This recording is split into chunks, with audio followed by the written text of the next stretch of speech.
Porque a Anvisa concedeu hoje o registro para a vacina contra a Covid-19 da farmacêutica AstraZeneca, desenvolvida em parceria com a Universidade de Oxford.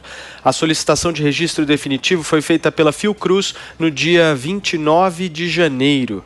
Diferente do uso emergencial, essa autorização abre caminho para que a vacina seja comercializada e disponibilizada no país.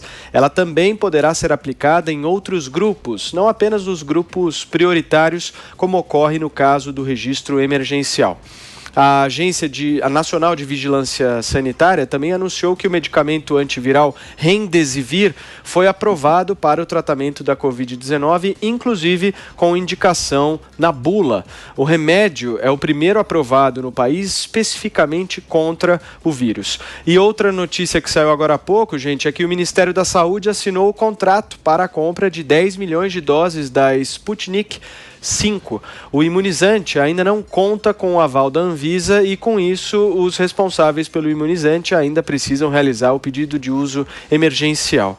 Para apoiar a comercialização no país, os russos firmaram parceria com a farmacêutica brasileira União Química. E, para fechar, o deputado Eduardo Bolsonaro se posicionou a favor da imunização contra a Covid agora há pouco no Twitter, ao dizer que a nossa arma agora é a vacina. Minha querida Amanda, notícias positivas, né? Reabilitaram o Zé Gotinha. Acho que essa é a principal notícia. Eu fiquei feliz com a charge. 3 notícias positivas que a gente tem que reiterar aqui. A gente fala também de tanta coisa negativa. Vamos reiterar os pontos positivos aqui. E esta vacina de Oxford é a única no país que não é emergencial, né? A da Pfizer também, né? Isso. A da Pfizer já tinha sido aprovada em caráter definitivo, antes pela Anvisa, agora da Oxford também, com esse uso definitivo. Eu me refiro a que está já sendo utilizada já no sendo país, utilizada, né? Exatamente. Tem essa intenção de compra da Pfizer, eles ainda não assinaram um contrato. É uma prova de que poderiam ter feito isso antes também. Agora que eles estão comprando vacina antes mesmo dela ser aprovada pela Anvisa, é uma prova de que poderiam ter feito lá atrás com a Pfizer, né? Já que a gente sabe que todas essas farmacêuticas, esses laboratórios têm mais ou menos cláusulas aí que eles chamam de draconianas ou leoninas. Mas vamos por partes. Então, o que muda, né? O Brasil ainda continua com falta de vacinas, isso não muda, esse cenário não muda, a gente tem perspectiva disso melhorar nos próximos meses, mas, por exemplo, para o mês de março até agora a gente só teve frustração das doses de vacina, começou com uma projeção de 46 milhões de doses, ontem o ministro da Saúde, Pazuello, já falava entre 22 e 25 milhões de doses, mas agora com a aprovação definitiva da Oxford, isso dá mais autonomia para que a Fiocruz produza em larga escala e para que todos os grupos da população possam usar, obviamente, quando houver a vacina. Sobre o Remdesivir, né, não é panaceia, não é um tratamento milagroso, é um remédio importado, americano, extremamente caro, custa em torno de R$20 mil, mas foi feito um estudo que mostra que diminui o tempo de hospitalização, de internação, né, usado em casos quando a pessoa já está sem oxigênio, um pouco antes de ser entubado, mas ele não diminui a letalidade, não diminui a morte, né? Está sendo feito um segundo estudo que deve ser divulgado agora em maio, um estudo mais amplo, abrangente, isso pode ficar mais claro. Então, essa relação custo-benefício para o SUS, por exemplo, adotar esse remédio, alguns dizem, pode diminuir o tempo de internação. A gente sabe que a ocupação de leitos de UTI é altíssima, mas, por outro lado, é um remédio muito caro. Então, provavelmente vai ter um uso principalmente no setor privado, na rede particular, seja pelo convênio, ou seja, para quem tenha dinheiro para comprar esse remédio caríssimo. Agora, sobre esse plano de vacinação, né, o Eduardo Bolsonaro outro dia estava xingando a máscara, agora aderiu tardiamente, acho que ele voltou de Israel, aderiu tardiamente à vacina, o plano vacina agora defendido pelo governo federal, já é um recibo de que o governo está sentindo o golpe, tanto da queda de popularidade, essa percepção da população de que o combate à pandemia não está sendo feito a contento pelo governo federal, deixa a desejar e a população está preocupada e quer se vacinar. Então, essa mudança, essa inflexão no discurso do governo que ficou muito clara essa semana, principalmente com a entrada aí do Lula no páreo eleitoral. R$20 mil o Remdesivir? Caro, né? Nossa Senhora. Marcos Souza, e aí? O remédio, que agora vai chamar de N, né? Salvo engano, que a Anvisa batizou ele de N, que o laboratório pediu para batizar.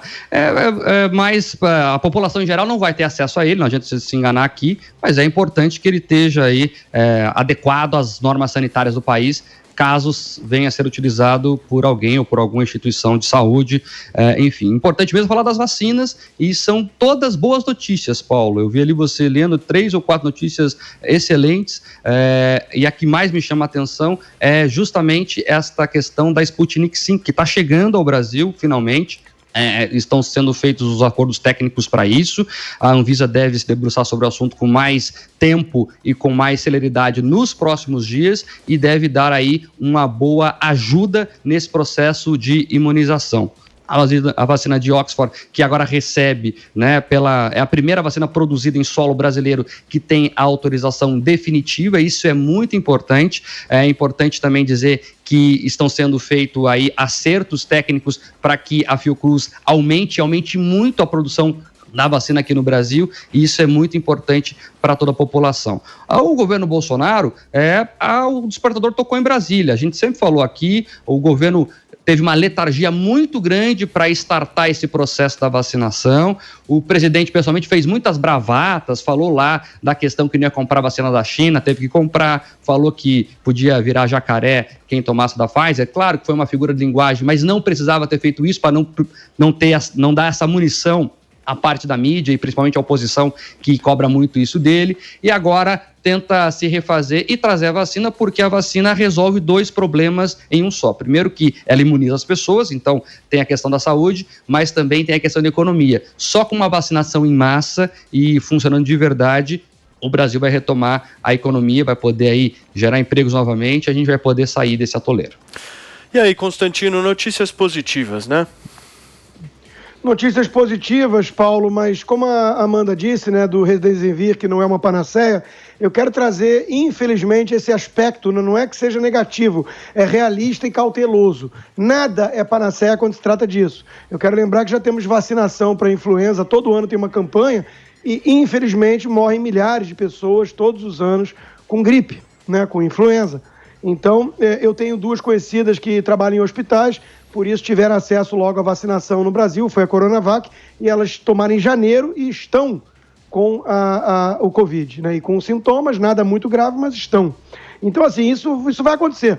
A notícia da aprovação da vacina de Oxford em caráter permanente, definitivo no Brasil, vem exatamente no rastro da semana de notícias preocupantes em relação à vacina na Europa, né? 6 países suspenderam lotes ligados à vacina de Oxford por conta de problemas de coágulo em pacientes. Um dos casos, infelizmente, foi a óbito, né? Então, países como a Áustria, como a Dinamarca, a Noruega, estão preocupados, né? Então, não existe panaceia, ponto. Não é que seja um remédio ou um tratamento. Eu conversei essa semana com especialistas, inclusive os responsáveis pela nota que o Ministério Público Federal de Goiás soltou sobre tratamento integral, né, e incluindo precoce, né, e eles lembram de uma coisa muito importante que as pessoas esquecem: mais de 80% dos remédios para vários tratamentos graves, como câncer, como várias doenças, não possuem o famoso teste de ouro.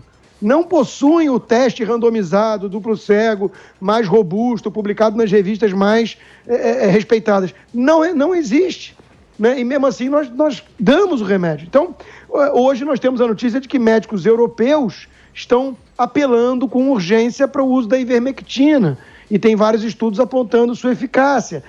Então, assim, infelizmente, eu quero repetir aqui que o grande problema que eu vejo com essa pandemia desde o começo é o excesso de politização. Amanda. Constantino, acho que a gente só precisa talvez aqui enfatizar o rigor da Anvisa para aprovar esses medicamentos, né? Medicamentos como ivermectina e hidroxicloroquina são usados para outros fins aqui, mas esse uso off-label, por exemplo, isso nunca foi aprovado pela Anvisa. Quando a Anvisa aprovou a vacina, naquela longa, acho que durou 4 ou 5 horas, live que eles fizeram, todo mundo acompanhou, eles foram muito rigorosos e muito assertivos em dizer que não existia até aquele momento nenhum outro tratamento para a Covid-19, né? Quando eles aprovaram a vacina, se a gente for olhar nas principais agências sanitárias do mundo... Você leu o estudo da aprovação emergencial da vacina? A quantidade de ressalvas e de... inclusive, por isso, o caráter emergencial, né? E mesmo assim, eu quero deixar claro que eu não considero a Anvisa a voz da ciência absoluta e definitiva.